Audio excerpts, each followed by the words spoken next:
Uncle Ram Ram. Ram Ram भाई। Uncle कौन सा गांव है आपका? गाँव अपना छछड़ाना।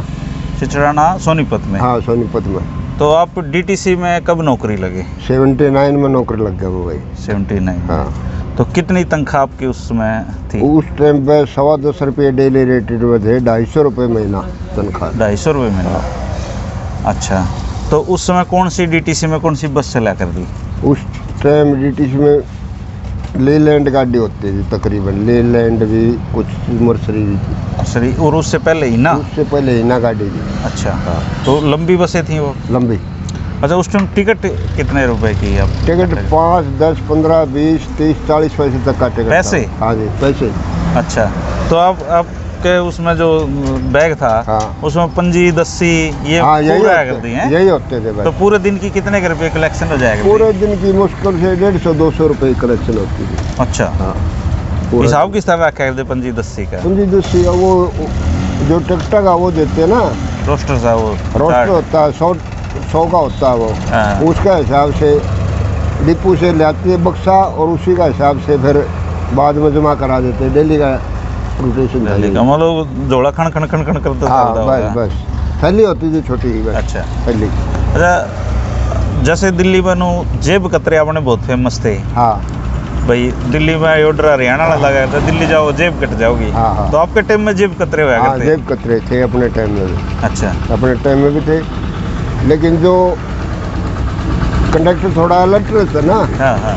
उसको जेब कतरे का चढ़ते ही पता लग जाता है, ऊपर से नीचे तक देखते हैं कि ये 2 नंबर का है। अच्छा, ध्यान रखते थे आप? ध्यान रखते थे। हम्म। पर हमारे लिए जो जेब कतरा भी एज ए पैसेंजर, एक नॉर्मल आदमी है वो भी एज ए पैसेंजर। तो कैसे वैसे- काटता था जेब? पैसे लेके वो भी टिकट दे रहा है, पैसे लेके वो भी टिकट ले रहा है। उसका अपना रोल अलग होता था। वो साड़ी कई बार 2 अंगलियां बीच में टूटा हुआ ब्लेड रख लेता है, ये वो कई तरह। फिर अंगूठी भी थी कोई? अंगूठी सी बना लेते थे? अंगूठी का नहीं जान इतना, वक्त इतना जरूर था, ब्लेड होता था। अच्छा, और जेब का कटक से मार हाँ लेता? कटक दिया। फिर पंचर का गैंग होता था उनका। अच्छा। अकेला दुकेला नहीं होता था, तकरीबन पंचर होते थे। 2 आगे चढ़ गए, 2 पीछे, घेर लिया पैसेंजर को। पैसेंजर ये मान रहे हैं जो पैसेंजर ये भी चढ़ने वाला, लेकिन वो आप देखते रहते बैठे बैठे जेब कटने वाली इसकी? क्या करें।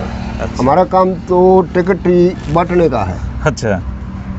वैसे ये कह देते हैं टिकट लेने के बाद, भाई आगे चलो, भाई आगे चलो, आगे चलो। हाँ, ये काम ज़्यादा नहीं। अच्छा अच्छा। तो कितनी की जेब कट जाया करती दिन में? ऐसा है, ये कोई ज़रूरी नहीं होता है कि रोज़ाना जेब कटती है ना। 2-4 दिन में, 5-7 दिन में एक दो केस हो ही जाता था। अच्छा, तो किसी की मदद भी करनी पड़ी होगी आपने? कोई मदद? जमींदार आदमी दिखा? हाँ मदद इतनी करते थे कि टिकट ली और बोल देते आगे चलो भाई, आगे चलो, आगे चलो। अगर समझदार पैसेंजर है तो वो समझ जाता है, टिकट लेगा, पास पकड़ जाता है अपना। अच्छा। बेवकूफ़ है तो वो कहता तेरे को क्या मतलब है, मैं यहीं खड़ा होऊंगा, उसकी कट जाएगी। खड़ा रहा मैं तो भीड़ में। वो उसी जेब कटती थी तकरीबन। अच्छा। बाकी टिकट लेगा साइड पकड़ जाता, वो सेफ है। तो जेब कतरे तो आपने तब से लेके रिटायरमेंट तक देखे होंगे? हाँ हैं? अब तो कम है, अब तो मोबाइल ज़्यादा चोरी होते हैं। मोबाइल चोरी ज़्यादा होते हैं। अब तो छीना झपटी भी ज़्यादा है। अच्छा अच्छा। डीटीसी गाड़ियाँ कम है, बाकी आप बुजुर्ग है या लेडीज है उनको ज़्यादा टारगेट बनाते हैं दिल्ली। 10.5 रुपये में किस तरह काम चल रहा था अंकल तनख्वाह में? जो भी वो 25 पैसे की चाय थी हमारे डिपो में। अच्छा।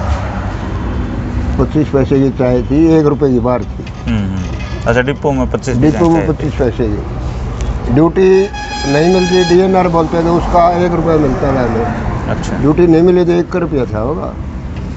अच्छा, एक नई सी चीज़ हम दिल्ली जब गए हमने देखी हाँ। कि कंडक्टर उड़ा पाछली सीट पर बैठा रहे। हाँ अपने उरे घूम घूम के टिकट काटे है। हाँ। तो वहाँ ये सिस्टम कब से है? भाई ये सिस्टम हम तो 79 में ज्वाइन करी थी, जब से ये सिस्टम है। अच्छा 1977 में बीजेपी आई जब उसने सीट वैलिड कर दी। अच्छा।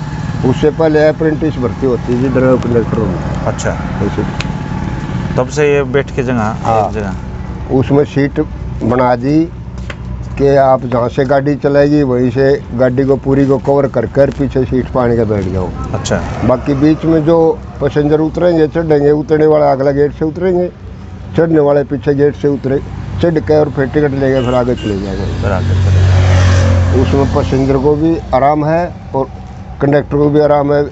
फिर कई बार वो वाली बम सिस्टम चल जाता, अच्छा बम रखने शुरू कर दिए लोगों ने।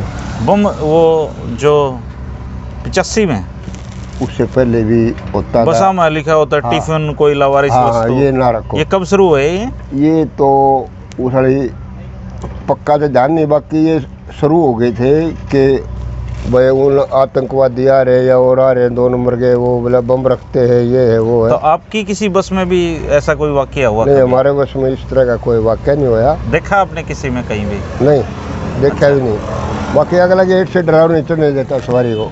अच्छा, अगले गेट से चढ़ती नहीं, उतरती थी बस? सवारी भी समझदार थी, ऐसी बात नहीं।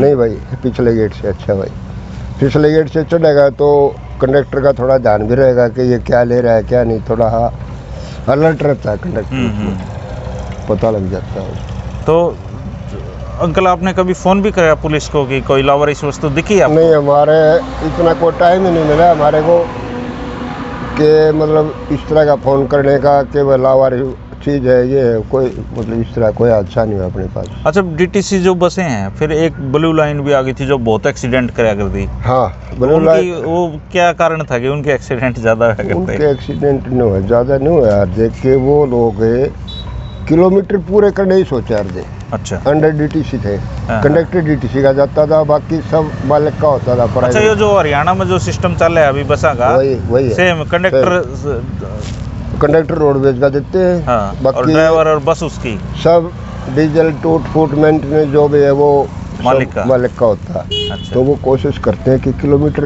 कवर करने की, किलोमीटर देते हैं इनका गवर्नमेंट। अब वो किलोमीटर पूरे नहीं होंगे, जाम लग गया और कुछ हो गया, तो वो कोशिश करेगा किलोमीटर पूरे करने की। फिर डबल ड्यूटी करता है ड्राइवर। 17 घंटे हाँ, 17 घंटे जो ड्यूटी होगी, और ओवर टाइम वो तो क्या पता देते हैं यार, नहीं जमा लेकर नहीं भी देते होंगे इनको, थोड़े थोड़े में रख ले हैं। तो उसमें 16-17 घंटे ड्यूटी लगा लो, और फिर वो खाना खाएगा सोएगा, कितना टाइम रह जाता है उसको, दिमाग की तो परेशानी। अब कहाँ रहते हो आप?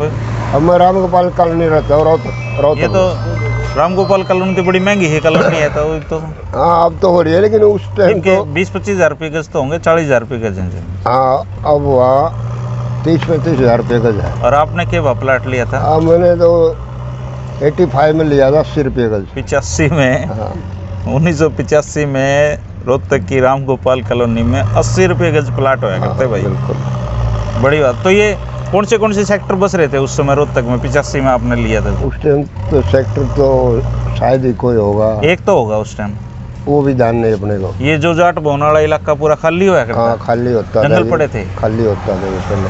अच्छा अच्छा। उधर बस अड्डा तो बसें तो ये भीतर को लिकड़ा करती ना? पुराने बस अड्डा में, पुराने बस अड्डा जाते थे सब, वही से आते। तो रोहतक ये जो इतना बड़ा सा शहर कब बना है, ये रोहतक का है यूँ बताओ? तो हुड्डा ने विस्तार कराया ज़्यादा, अच्छा, हुड्डा साहब ने विस्तार कराया, जब हुड्डा आया तो जब ही जाके रोहतक तो छोटा शहर था है? छोटा था, अब तो काफ़ी प्रोग्रेस करेगी, रोड भी डबल हो गए, बाईपास। और रोहतक में एक चाड़ा है, वो जो बहुत फेमस सा चाड़ा है, अशोक का एक चाड़ा है भाई, वो उसका ध्यान नहीं क्यों। मैं चाय, लड्डू की दाल आपके टाइम तो थी?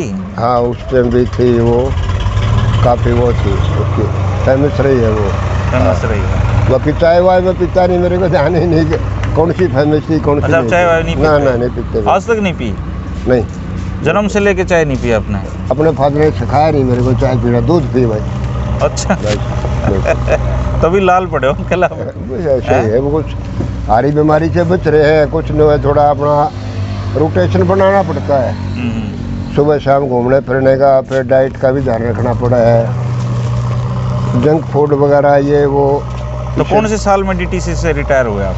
मैं 2013 में। 13 में। तब तनख्वाह कितनी थी आपकी? मेरे 36,500 में रिटायर हुआ था मैं। 10-10.5 रुपया में ज्वाइन करके हाँ। 36 में रिटायर हो गया।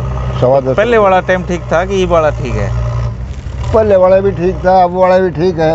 अब जितनी महंगाई बढ़ रही है इतनी तनख्वाही बढ़ रही है। अच्छा अच्छा। बाकी सेटिस्फाई होने वाली बात है, बस आदमी जहाँ सेटिस्फाई हो जाता है वही ठीक है। तो 80 में तो 9 लाख होगा आपने राम गोपाल में, और 1-2 हज़ार गज जमीन ले जा तो बढ़िया थी। ले कहाँ से ले, तनख्वाह तो नहीं थी ना, तनख्वाह नहीं थी उस टाइम को इतनी। तो ये 25, 10, 54 बंद कब हुई? भाई ये भी इतना भी ध्यान नहीं है वो हड़ी कब बंद हुई कब नहीं हुई। बाकी पंचदशी ये तो वो हड़ी पहले से चली आ रही थी, ये तो इसका तो ध्यान आप नहीं जब हुआ। रिटायर हुए थे सीएनजी बसें आ ली थी? हाँ आ गई थी। सीएनजी बसें हाँ CNG ने मंगा ली थी 2010 में खेल हुए जब एशियाड के ना, एशियन ओलंपिक हुए थी, कॉमनवेल्थ हुए जब आ गई थी। एशियाड तो 82 में हुए थे। हाँ 82 में हुए थे, 82 में भी नई गाड़ी आई थी तकरीबन। अच्छा 82 में पूरी डीटीसी में नई बसें आ हाँ गई नई बसें आ गई थी। तो खिलाड़ी आपकी बसों में जाया करते हैं? हाँ जाते थे, खूब जाते थे। फिर उनको स्पेशल गाड़ी भी दे रखी थी। आपने कोई बस में बैठा हो कोई बड़ा आदमी देखा? बड़े आदमी आते जाते रहते हैं खूब। नेता मंत्री बैठते थे आपकी बसों में? नेता मंत्रियों का तो कम ही ध्यान रहता है, बाकी नो है गवर्नमेंट की गाड़ी में डीटीसी गाड़ी में हर किस्म का पैसेंजर आता है। पब्लिक डीलिंग बढ़िया होगी तो बढ़िया है वो। साहिब सिंह वर्मा तो बताते हैं बसों में बैठ जाते थे। हाँ बैठ जाते थे, वो बहुत बढ़िया। वो हड़ी अपने टाइम का CM रहा है। लांगलोई में उस टाइम पर वो CM था, 13 गाड़ी रह गई थी 13। अच्छा डीटीसी बंद होने के कगार में थी। लांगलोई में? हाँ तो फिर उन्होंने एक स्कीम निकाली थी कि भाई डबल फंड ले लो, नहीं तो डीटीसी बंद हो जाएगी, आपको फंड भी नहीं मिलेगा। अच्छा तो 75-80% स्टाफ ने डबल फंड का फॉर्म भर दिया। उनकी पेंशन नहीं है, उनकी नेहरू प्लेस की पेंशन है। अच्छा हमने फॉर्म ही नहीं भरा, हम हमारी बच गए, हमारी पेंशन होगी सरकारी। और फर्क इतना होता था कि ग्रेजुएटी जो हम रिटायर हुए तो हमारे को मिली 16 महीने ग्रेजुएटी, जो डबल फंड का फॉर्म भरे थे उनको मिली 20 महीने की, बस इतना फर्क। तो जब 84 के दंगे हुए हाँ तब आपकी ड्यूटी कहाँ थी? वहीं थे उसमें खानपुर डिपो में। तो याद है आपको कुछ दंगों का? देखा था आपने जलते हुए कुछ? हाँ देखा, खूब देखा, खूब देखा है दंगों का। वही रहते थे हम खानपुर में। बसें वैसे बंद कर दी होंगी, कर्फ्यू लग गए होंगे? हाँ बस तकरीबन बंद हो गई थी, बाकी नुकसान भी हुआ, काफ़ी नुकसान हुआ। पूरी पब्लिक रोड पर निकल गई। बसें भी खूब जलाई थी? हाँ बसें भी जला दी, फिर घर भी फूक दिए। ये तो उस टाइम तो बताओ सरदार नो छुप छुप के बसा में हाँ, बैठे रहा करते, बिल्कुल। आपने बचाए कुछ? हाँ मतलब वहाँ हमारे पास वाले दुकान करे थे, उनको बचाने की कोशिश करी, भाई तुम न बाहर नहीं निकलो, इधर घुस जाओ, इधर घुस जाओ। ऐसे बचाते थे आप लोग? बचाते थे। बताते हैं उस टाइम तो नाइया ने भी कटिंग के 1000 रुपये लिए हैं। हाँ हो सकता है ले लिए होंगे, बाकी हमारी नॉलेज में इतना नहीं है। बाकी तो कितने दिन का वो था दंगा का, कितने दिन चल रहा था वो?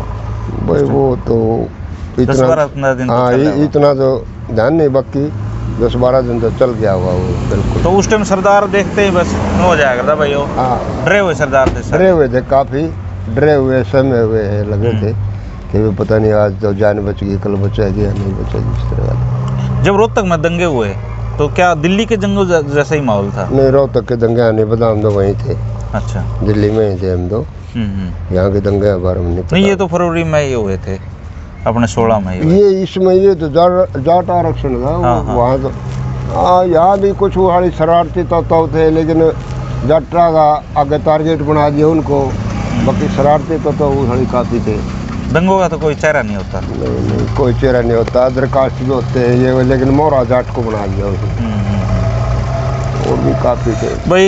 ये रामदिया मलिक अंकल थे, आपने डीटीसी की पुरानी बातें। एक बात और रहेगी। हाँ बोलो। कहते हैं कि दिल्ली को है ना हरियाणा के कंडक्टर और हरियाणा के पुलिस वाले चलाते हैं, तो उस टाइम भी इतने ही थे ये? ऐसी कोई बात नहीं, बाकी नहीं, नफरी ज़्यादा होती है। हाँ। दिल्ली से लगता हो गया हरियाणा, नफरी ज़्यादा होती है। बाकी यूपी से भी आ रहे हैं। हरियाणा के बाद सबसे ज़्यादा नफरी किसकी है वहाँ पे? हरियाणा के बाद वो सारे यूपी की भी है। यूपी के कंडक्टर ड्राइवर हैं? कुछ राजस्थान से भी आ रहे हैं। अच्छा। हाँ कुछ बिहार से भी आ रहे हैं काफ़ी। बाकी हरियाणा और कुछ ये दिल्ली इतनी ही भीड़ भाड़ वाली थी शुरू से ही? नहीं भीड़ भाड़ वाली तो नहीं थी इतनी पहले, बाकी जैसे जनरेशन बढ़ती है ऐसे पब्लिक बढ़ती रहे है। अच्छा पहले कम थे, मतलब जैसे रोहतक में लगा करता वैसे ही थे आदमी दिल्ली में? हाँ कम थे पहले। अच्छा अच्छा। तो ये आपने तो उस समय ये भी इंदिरा गांधी वगैरह कभी देखने को मिले वहाँ पे? नहीं उधर नहीं मिले। हम तो अपने ड्यूटी करी अपने, उस समय थकान ही महसूस हो जाती थी। अपना दिल्ली रहते थे या दिल्ली अप डाउन कर लेते थे? नहीं दिल्ली रहते थे, हफ्ते में आते थे घर पर। अच्छा अच्छा। हफ्ते में। मतलब ये रामदिया अंकल थे, इनसे कोई बात पूछनी हो तो आप पूछ सकते हैं। पुराने टाइम की डीटीसी की बातें आपने सुनी है दोस्तों। धन्यवाद।